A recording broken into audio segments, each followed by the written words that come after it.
நான் அறிந்த ஆரோக்கியத்தை உடன் நினைவது லதா ராணி. இந்த மூச்சு பயிற்சிக்கு நான் வர்றதுக்கு முன்னாடிங்க ஒரு தரப்பினர் மட்டும் இந்த மூச்சு பயிற்சியை பத்தி மட்டுமே பேசிட்டு இருப்பாங்க. அப்ப நான் நினைச்சுக்குவேன், இந்த மூச்சு பயிற்சி அப்படிங்கறத இந்த பேசின அவங்கள சார்ந்தவங்க மட்டும்தான் அதை செய்யணுமா அப்படின்னு யோசிச்சுட்டு நிறைய முறை எனக்குள்ள அந்த கேள்வி இந்த மூச்சு பயிற்சியும் செய்யறதுக்கு ஒரு தகுதி வேணும்.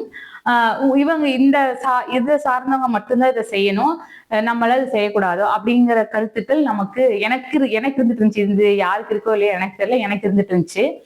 அதுக்கப்புறம் இந்த மூச்சு பயிற்சியில கலந்துகிட்டு நம்ம கடந்து வந்த பாதைகளை எல்லாம் பார்த்துட்டு இதுக்கு உண்டான விடைகள் எனக்கு தெரியணும் அப்படின்னு நான் கேட்கும்போது எனக்கு கிடைச்ச விடைதான் இது.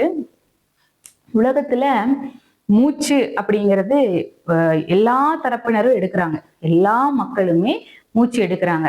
இந்த சமூகத்தினர் தான் எடுக்கணும், இவங்கதான் எடுக்கணும், அவங்கதான் எடுக்கணும் அப்படிங்கிற எந்த பாகுபாடுமே இல்லாம எல்லா மனிதர்களும் மூச்சு எடுத்துட்டு தான் இருக்கிறாங்க.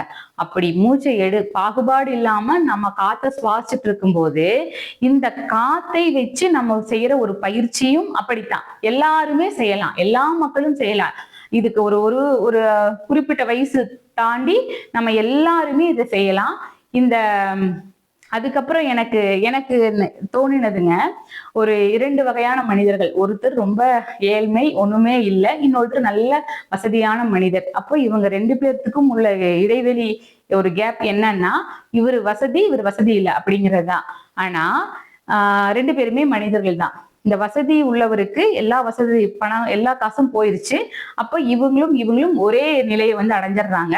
ஒரு காலகட்டத்துல 2 பேர்த்துக்குமே அந்த மூச்சுங்கிறது ஒண்ணு இல்லைங்கிறதுனால 2 பேருமே பிணம் அப்படிங்கிற ஒரு சூழ்நிலைக்கு வந்துடுறாங்க.